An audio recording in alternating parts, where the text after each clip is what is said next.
जगदंब जगदंब इथे जमलेल्या सर्व विद्यार्थ्यांचे आणि सर्व मान्यवरांचे मी सावंत प्रणोती मनापासून आभार व्यक्त करते. पेटवली रानांगणे देह झिजवलेल्या मातीसाठी, मरणाच्या दाराखाली लढलो आम्ही प्रत्येकच जातीसाठी. असा एक एक मावळा महाराजांवर हसत हसत कुर्बान आहे. अशा मावळांचा, शाहू फुले आंबेडकरांचा आणि सावित्रीच्या ज्ञानाचं वारसदार म्हणजे असमचं हिंदवी स्वराज्य. दीनदुबळ्यांच्या बलिदानाचा आणि दिल्लीच्या तख्ताला घाम फोडणाऱ्या जिगरबादाचा आणि शेतकऱ्यांचा महाराष्ट्र, अशा महाराष्ट्राला ही जिजाऊची लेक वंदन करते. ज्ञानोबा तुकोबांच्या संत साहित्याला साष्टांग दंडवत. मातृत्वाचं महान मांगल्य राष्ट्रमाता महामाता जिजाऊ.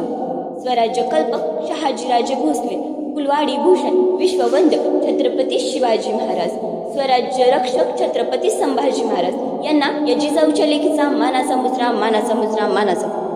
350 वर्षापूर्वी या सह्याद्रीच्या भूमीला एक कर्तृत्ववान पुत्र मिळाला, ज्याच्या शौर्याने, धैर्याने, धाडसाने, जिद्दीने नव्हत्याचं होतं केलं आणि या महाराष्ट्राच्या मातीत भगवा झेंडा रोवला. या भगव्याला सलाम करते. क्षत्रिय परकीय सत्ता महाराष्ट्राच्या उरावर ढळढळ नाचत होत्या आणि एक मराठी सरदार मोगलांच्या काळजात कितपत पडला होता. महाराष्ट्राला कोणी कारभारी राहिला नव्हता. स्त्रियांच्या कुंकवांचा धनी मारला जात होता. अशा परिस्थितीत महाराष्ट्राला हवा होता एक नवा झक्कार, एक झगमगता पेटता अहंकार. सह्याद्रीची लालचना झाली आणि 19 फेब्रुवारी 1630 रोजी दऱ्याखोऱ्यातील मावळ माती शिवनेरी किल्ल्यावर रयतेचा कैवारी छत्रपती शिवरायाचा जन्म झाला. शिवजन्मापूर्वी महाराष्ट्रावर 5 सुलतानी सत्ता राज्य करत होत्या. त्यात सतत लढावया होत. त्यातच महाराष्ट्राचे मोठे नुकसान व्हायचे. मराठी सैन्य मारली जायची. अशा परिस्थितीत सिंदखेडचे राजे लखुजी जाधव यांची कन्या साक्षात दुर्गा मा भवानी रणचंडिका जणू जिजाऊ यांचा विवाह होई तोड निजामशाहीचे थोर सरदार मालोजीराजे भोसले यांचे पुत्र शहाजीराजे भोसले यांच्याशी झाला. थोड्याच कालावधीमध्ये लखुजीराजे व त्यांचे सहकारी कर्नाटकात मोहिमेसाठी गेले आणि यातच खंडावर सरदाराचा हत्ती बेभान झाला. हत्तीला शांत करण्यासाठी 2 तुकड्या करण्यात आल्या. एक होती जाधवांची आणि दुसरी होती भोसल्यांची. जाधवांच्या तुकडीचे नेते होते दत्ताजी जाधव, जिजाऊ मासाहेबांचे भाऊ, आणि भोसल्यांच्या तुकडीचे नेते होते संभाजी भोसले, जिजाऊ मासाहेबांचे धीर. हत्ती राहिला बाजूला. संभाजी महाराजांकडून चुकून वार झाला तो दत्ताजी जाधवांवर. दत्ताजी मारला गेला. दत्ताजींचा बदला घेण्यासाठी लखुजी जाधव पुढे आले. लखुजी जाधवांनी वार केला तो संभाजी भोसल्यांवर. संभाजी मारला गेला. जाधवांची माणसं दत्ताजींचे मडे घेऊन गेली तर भोसल्यांची माणसं संभाजींचे प्रेत घेऊन गेली. जाधवांची माणसं रडत होती दत्ताजी मेला म्हणून, तर भोसल्यांची माणसं रडत होती संभाजी मेला म्हणून. अरे पण जिजाऊनी रडायचं कोणासाठी? एकीकडे भाऊ मरून पडला आणि दुसरीकडे दीर मरून पडला. त्या रडत होत्या नादाना महाराष्ट्रासाठी. त्यांना वाटत होतं सुलतानी, मोगली, डच, पोर्तुगीज, इंग्लिश अशा सत्तेतून महाराष्ट्र बाहेर पडावा. आया बहिणी सुनाबाळांचे रक्षण व्हावे.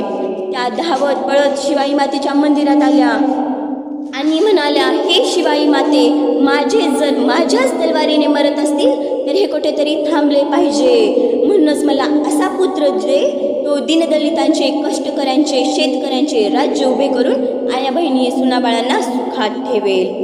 इतिहास विसरणारी माणसे इतिहास घडवू शकत नाहीत आणि इतिहास घडवणारी माणसे इतिहास विसरू शकत नाहीत. हा एक इतिहासच आहे, निरक्षर मराठ्यांचा इतिहास.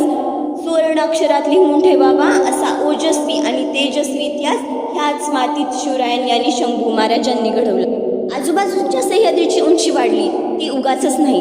त्या सह्याद्रीच्या पायाखाली कित्येक जणांनी आपले प्राण घालून घेतले. तेव्हा तो सह्याद्री आसमानाशी स्पर्धा करायला निघाला. त्या आसमान पेललेल्या इथे जन्माला आलेल्या शिवरायांनी आणि शंभूराजांनी. महाराष्ट्राचा आदिदैवत भूपती, रूपती व अधिपती व पृथ्वीपती, जयवंत, कीर्तिवंत, वरदवंत, पुण्यवंत, नीतिवंत जाणता राजा असा माझा शोभा. तो भवानी मातेचा लेकरू महाराष्ट्राचा राजा होता. झुकला नाही कोणासमोर. मोगलांचा बाप होता.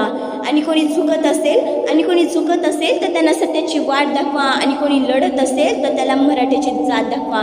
ही शिकवण जिजाऊ मासाहेबांकडून राजांना मिळत गेली. प्रतिपद चंद्र लेखेव वर्धत्व विष्णुवंदिता, शाह सुनो शिवशेषा मुद्रा भद्राय राजते. जिथे शिवभक्त उभे राहतात तिथे बंद पडते भल्या भल्यांची मती. अरे मरणाची कोणाला भीती. आदर्श आमचे राजशिव छत्रपती. छत्रपती शिवाजी महाराज म्हणजे कोण? छ 36 हातींचे बळ असणारे, त्रस्त मोगलांना करणारे व परत न फिरणारे, तिन्ही जगात जाणणारे, शिस्तप्रिय असणारे, वाणिज्य तेज असणारे, जिजाऊंचे पुत्र, महाराष्ट्राची शान, हार न मानणारा, राजांची हित चिंतणारा, जनतेचा राजा म्हणजे छत्रपती शिवाजी महाराज यांना या जिजाऊच्या लेकीचा मानाचा मुजरा. त्याच्या मनगटावर विश्वास असणाऱ्याला दुसऱ्याच्या सामर्थ्याची भीती कधीच वाटत नाही आणि अशा सामर्थ्याला हरवण्याचे धाडस नियती सुद्धा करत नाही. विजयसारखी तलवार चालवून गेला, गिदड्या छातीने हिंदुस्थान हलवून गेला, वाघनख्याने अफजलखानचा पुतळा पाडून गेला, मुठभर मावळे घेऊन हजारो शैतानाशी लढून गेला. स्वर्गात गेल्यावर देवाने ज्याला झुकून मुजरा केला, असा एक मर्द शिवबा होऊन गेला, असा एक मर्द शिवबा होऊन. सह्याद्रीच्या छाताडातून नाथ भवानी गाजे, काळ जाते या हाती आमच्या रक्तात वाहती राजे. तुफान गरजतो, आग ओखतो, वाघ मराठी माझा, सन्मान राखतो, जाण झोपतो, तुफान मातीचा राजा, तुफान मातीचा राजा. वाघाची चाल, गरुडाची नजर, स्त्रियांचा आदर आणि शत्रूंचे मजदर असे असावे मावळ्यांचे वर्तन, ही छत्रपती शिवाजी महाराजांची शिकवण, छत्रपती शिवाजी महाराजांची शिकवण. ताजमहल जर प्रेमाची निशाणी आहे, तर शिवनेरी किल्ला एका सिंहाची कहाणी आहे, एका सिंहाची कहाणी आहे. ब्रिटिश लोक ओम या शब्दावर संशोधन करतात की ओम बोलल्याने शरीरात ऊर्जा का निर्माण होते, पण मला असे वाटते, खरं संशोधन तर छत्रपती शिवाजी महाराज या नावावर करायला हवं. कारण हे नाव घेताच अंगावर शहारे उभे राहतात, हृदयाचे ठोके वाढतात, शरीरात एक ऊर्जाच निर्माण होते. कोणी विचारले तर सांगा मराठी या शब्दाचा अर्थ काय?